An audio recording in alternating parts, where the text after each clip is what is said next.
High touch. High touch refers to the involvement of personal attention and service.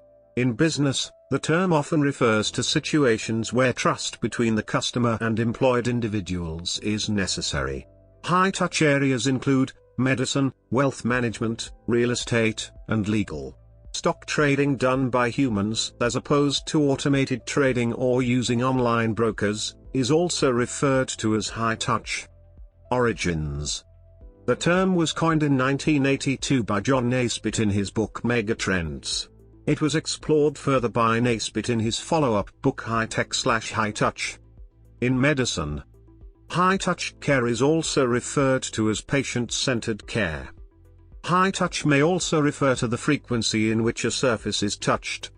In pharmacology, high-touch may refer to medicines that require temperature control, ongoing drug management, or compliance monitoring. Related to high-tech. High-touch was coined as a term in response to high-tech.